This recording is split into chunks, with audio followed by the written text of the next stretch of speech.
Hello and welcome back to From the Ground Up, a podcast from the UChicago School of Public Policy where we dive into the processes that turn minerals in the ground, all across the world, into green technology like solar panels and EV batteries. I am here today with Christian. Howdy. Logan. Hello there. And Rand. Hey everyone. And today we're going to give you a deep dive into the beginning of this process. How do companies find mineral deposits, and how do they get to the point where they're able to start mining? First, though, why are we talking about this? What's the basic conundrum? Thanks, Quinn. People need renewable assets to meet climate goals as a result of global warming. Renewable energy assets require minerals like lithium, cobalt, steel, aluminum, gold, silver, copper. For example, wind turbines require aggregate minerals and metals like concrete, steel, iron, aluminum, copper, zinc, etc. Solar panels require cadmium, gallium, germanium, indium, selenium, and tellurium. Mining companies dig these minerals out of the ground due to consumer demand for these products, but not limited to these products. But everyday technologies or products like, say, your house window or your smartphone or your computer require minerals. Okay, so how do companies prepare to mine? First, companies need to go out and find minerals. This phase is called the exploration phase. During the exploration phase, mining companies send out an exploration team consisting of geologists and engineers to try to find mineral deposits. If they think they've found a mineral resource, the next step is figuring out exactly what they found. This phase is known as discovery. Experts will visit the site and drill out samples of the rock to be sent to a lab for tests to confirm the ore grade for consistency. If confirmed, the mineral resource evolves into a mineral reserve. Okay, so what happens when they found something good? Well, then the question becomes whether it's feasible to mine, and can a company come to an agreement with the community it's engaging with, and if it's even physically possible to mine in that region. Let's say it is. Then you have to design the mine. There are a lot of different types of mines. When you design a mine, you start with the ore body, and the mine is designed around that. Where the ore is, what type of mineral it is, etc. Mines can be surface or underground, and both types of mines can rely on different methods of extraction. Then you have to choose the specific mining equipment. Typical equipment could be haul trucks, shovels, loaders, skid steers, heavy industrial equipment. And of course, the design of the mine takes into account the mine operators themselves, the conditions they might encounter, things that they might need to work safely, for example, a ventilation system that circulates air throughout the mine, specifically in underground, so that they have sufficient oxygen to survive. Logan, what are your thoughts on this phase? Aside from industry, communities offer an important third-person perspective on this whole exploration phase. As this all unfolds, the community is able to see it happen, but we're not quite at the stage where the companies need to engage with the community yet. What does this mean for residents? Well, often, without much information yet on what's going to happen, people are left to their imaginations. Some people, they may be enthusiastic and anticipate economic benefit for their community. We see this often with people who have large stakes in the local economy, like city officials and business owners. Many others may be concerned with the health and environmental ramifications of this potential mining. It's no secret that mining produces waste and pollution, and while this can be mitigated and made safer for the community, the industry does have an association with pollution. Because of this, richer neighborhoods often make it harder for miners to settle there, with many residents having what people call a NIMBY attitude, NIMBY standing for not in my backyard. This is part of the reason we generally see natural resource extraction, mineral extraction, all of the above take place in communities with less economic power, those often being predominantly of color and marginalized. Going back to the perspective of the community, you can understand during this exploration process why residents from these neighborhoods may feel especially nervous after decades of being let down by these same people. After companies confirm they have a mineral deposit, one of the major next steps is making sure they have community buy-in. Why does industry need to engage with communities? Mining, like any other profitable business, is in the business to make money. Not just anyone can mine, and mining firms are unique and specialized in their ability to do so. Consumers demand products, whether it's Apple, Google, Samsung, GM, Ford, semiconductors even, and those products need minerals to make them, and the mining companies supply them. Being overtly evil doesn't make money. It is in the interest of companies to be responsible and responsive to communities. And this is where social license to operate comes in? Yes, companies need an informal but very real social license to operate, or an SLO. An SLO is secured through various meetings with community leaders to negotiate a peaceful transition into the mining production phase where the communities get something in return to allow the firm to mine the deposit. Communities could negotiate for many things, from schools and infrastructure to developing industries within a firm. If a firm deems it feasible to do so, a deal is struck and the company can move into the mine planning phase. However, an SLO can always be revoked at any time by a community, and the mining company can't continue operating in the community without it. If a company doesn't keep their word and maintain a good reputation, then word will get around fast, and other potential projects or active projects could be halted in the process. So who else needs to buy in? Governments need to buy in as well. Companies need a formal permit to build and mine. Permits times vary depending on region. In the United States, mine permits can take at least 1.5 years to obtain, but longer times are common. Mining companies must maintain compliance with government regulations continuously throughout the life of the mine. However, there have been cases on occasion where governments have been lax in enforcing regulations and is later revealed as a result of a mine accident. For example, the Crandall Canyon mine accident or the Upper Big Branch mine. In both cases, violations were recorded and investigated, but the mine continued to operate without being shut down. Both mine accidents resulted in 38 deaths of both miners and mine rescuers. Just like how communities can revoke an SLO at any time, governments can withdraw support at any time as well.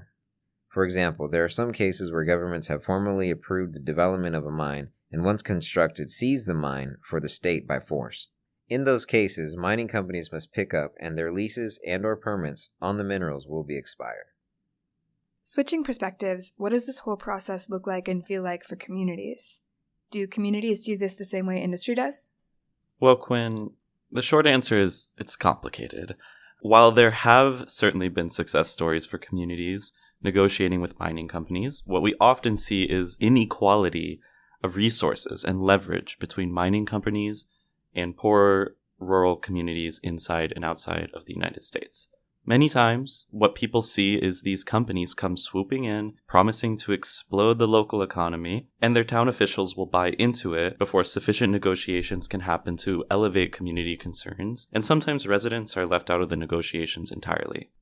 With that said, we're seeing more and more communities attempting to enforce certain standards of mining operations through the use of community development agreements, or CDAs. We're even seeing those CDAs in New York City, Los Angeles, and across the world from Aboriginal townships in Australia and Indigenous tribes in Canada. Outside of CDAs, organizations are working in this sphere too. The New Media Advocacy Project, for example, has been working for years to provide advocacy resources to poorer communities globally so that these communities can level the playing field of power imbalances in these mining negotiations. Some communities in the United States don't even get a say in mining settlements, particularly indigenous tribes with lands under the jurisdiction of the federal government. Mining companies often only need to obtain permits to begin operations, which oftentimes does not require input from the people actually living in these spaces. Potential progress in recent years has been made, but mostly only on the executive and judicial sides, where legislative policy, like real policy, should actually be. So, Quinn, going back to the original question on how the community sees the bargaining process, they do see it differently because they deal with it differently. The fact that we're seeing CDAs coming to fruition in the United States and across the world, advocacy organizations, and these complex policy problems, it shows how complex it can really get for these communities.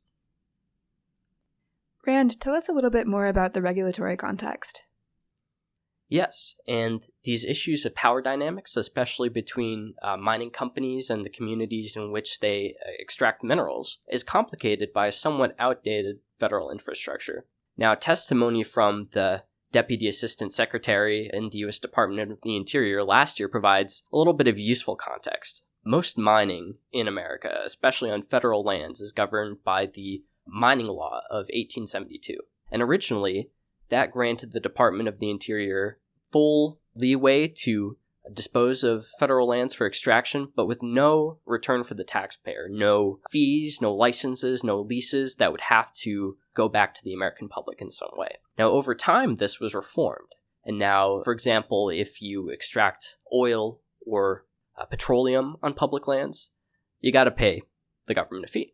But under the 1872 law, and the parts that still remain in effect today, most minerals, including many industrial minerals, including metallic minerals, do not need to provide a return to the taxpayer. So what this means is that we talk a lot in our studies about transfers, about the effects of taxation, how they can be used to rectify any kind of inefficiencies, that harm that may occur. That doesn't really happen under the current infrastructure. So there's very little incentive for these companies to give back to these communities. And there's very little room for the government to provide support or transfers to these communities as a direct kind of function of the mines that are put in place there.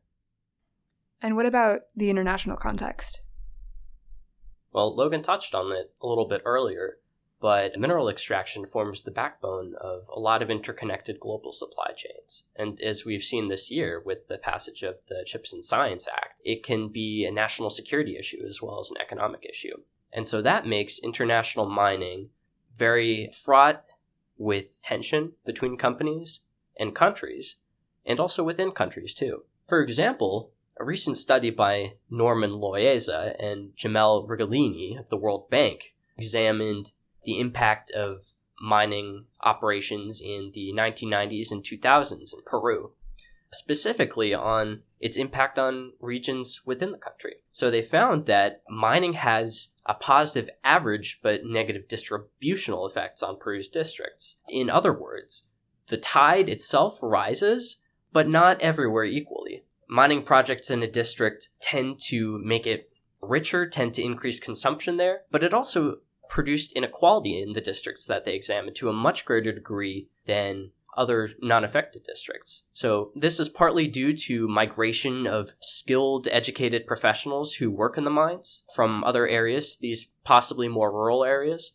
And it also demonstrates a lack of spillovers to neighboring districts, as they mentioned. This shows us that mining operations can exacerbate tensions both within countries and across countries. Another good example comes from Chinese investments in Ecuador over the past several years. The Carnegie Endowment for International Peace has a good write-up of this, where they describe relations between Chinese companies, national leaders, local leaders, and local populations. What they found in their case study was that some of these companies spend a lot of time and effort cultivating national elites and making them see the benefits of these new mining explorations on the country as a whole through increased revenues, exports, tax flows, and use these relationships to beat down opposition at the local level, particularly from indigenous populations. So these mining operations can pit policymakers at different levels of government against each other and against their constituents in service of wildly conflicting goals. And at the present moment, there's not a lot of coordination to make sure that everyone gets a slice of the pie. What is everybody's key takeaway? What are you taking out of the room? And while you think on that, I'll go first. What strikes me is how many people are involved in deciding if and how mining will happen. A lot of the time, I know when I read about mining, it is in the context of mines that already exist. So it can feel like the mine was always going to be the way that it was, like it's inevitable. But what I'm hearing, listening to all of you, is that's not true. When a mine is being created, there's this period of 6 to 10 years where dozens of people, from geologists and engineers to community leaders to regulators, need to make really hard decisions that will influence the final outcome. Christian, what are you thinking about? Imagine there was a QR code, similar to a nutrition label, as a potential pathway to influence companies to pursue more equitable and conscious mining methods. The information would provide the location of the minerals mined to produce the product and the methodologies used. And this would be just like on all products? Yes, this would be on every product that you see. And what would you do with that information if you had it?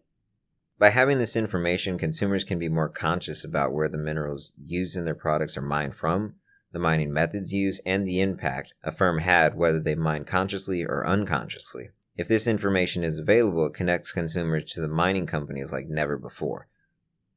It incentivizes companies to weigh the consequences of creating a product. Mining companies will be incentivized to behave more responsibly, knowing that consumers are watching. And downstream companies will also be incentivized to behave more responsibly with a magnifying glass on how they conduct their business, interact with communities, and impact the environment. There is potential that demand will be impacted by these choices. That is a really cool idea. Logan, what's on your mind?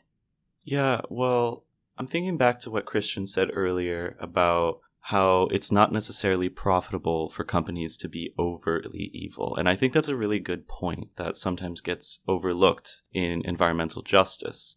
Myself, looking from an environmental justice lens, I see these spaces where there's a lack of policy, where we need to implement these CDAs, as I was saying earlier and whatnot. But when we don't have the policy, it is on the consumer to create a culture of accountability. When there is a lack of policy, this culture of accountability, consumers making the right choices, communities saying, we do want these mining companies, we don't want these mining companies. That is the leverage that these people need in order to protect themselves. So that's kind of what I'm taking away from today.